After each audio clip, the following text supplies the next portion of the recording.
ഓം ശ്രീ ഗണപതായേ നമഃ. ഓം ശ്രീ വിഷ്ണുമായ സ്വാമിനേ നമഃ. ഓം ശ്രീ വിശ്വകർമ്മനേ നമഃ. എല്ലാ പേരെയും ശ്രീ വിശ്വ വാസ്തുവിദ്യ എന്ന ഈ ഇളിയ ചാനലിലേക്ക് സ്വാഗതം ചെയ്യുന്നു. പ്രിയരെ,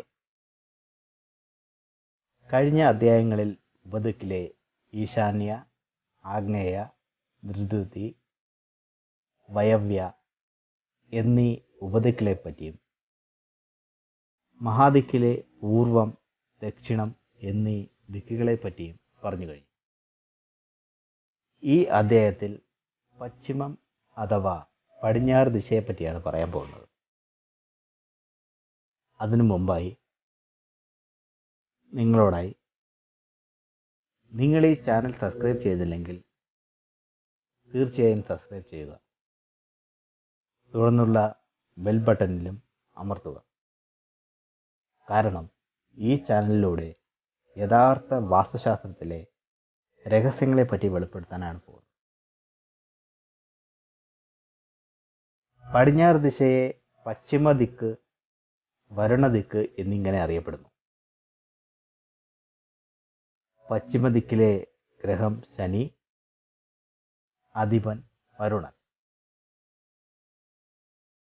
പടിഞ്ഞാറ് ദിശയിലെ അധിപനായ വരുണദേവനെ പറ്റി ഇപ്പം പറയാം. കാലികാദേവിയാണ് അദ്ദേഹത്തിൻ്റെ ഭാര്യ. മകരം എന്നൊരിനം മത്സ്യത്തിൻ്റെ പുറത്താണ് ഇദ്ദേഹം സഞ്ചരിക്കുന്നത്. ഒരു കൈയിൽ വടവും മറ്റേ കൈയിൽ സ്വർണ്ണ നിറത്തിലുള്ള സർപ്പത്തെയുമാണ് ഇദ്ദേഹം പിടിച്ചിരിക്കുന്നത്.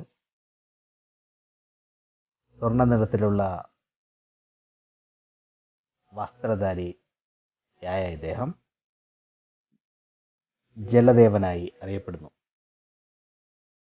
കയ്യിലിരിക്കുന്ന ഈ വടത്തെ സ്നേഹബന്ധത്തിൻ്റെ അടുപ്പത്തെയാണ് കാണിക്കുന്നത്. ഉയർച്ചയും ലാഭവുമാണ് ഈ ദിശയുടെ സവിശേഷതകൾ. നീതിമാനായ ശനീശ്വരനാണ് ഈ ദിശയിലെ ഗ്രഹം. അതിനാൽ ഈ ദിശയിലേക്ക് തിരിഞ്ഞിരിക്കുന്ന ഭവനങ്ങളിലുള്ളവർ സത്യസന്ധമായി ജീവിക്കുക, അല്ലെങ്കിൽ ജീവിച്ചിരിക്കണം. പറ്റിച്ചുണ്ടാക്കുന്ന ധനം, അന്യൻ്റെ ധനം,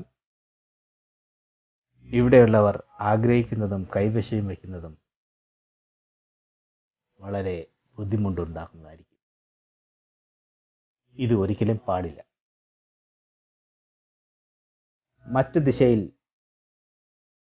കിട്ടുന്നതിനെ, അതായത് ഇതിൽ കിട്ടുന്ന ദുർഫലങ്ങൾ മറ്റു ദിശയിലേക്കാൾ മുമ്പ് തന്നെ പടിഞ്ഞാറ് ദിശയിലുള്ളവർ അനുഭവിക്കും.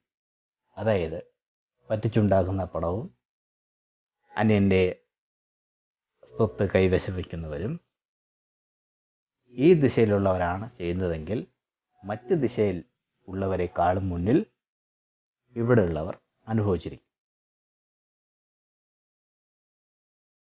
ഇനി ഈ ദിശയിൽ എന്തെല്ലാം പാടില്ല എന്നതിനെ പറ്റി പറയാം. ചുരുക്കം ചിലർ: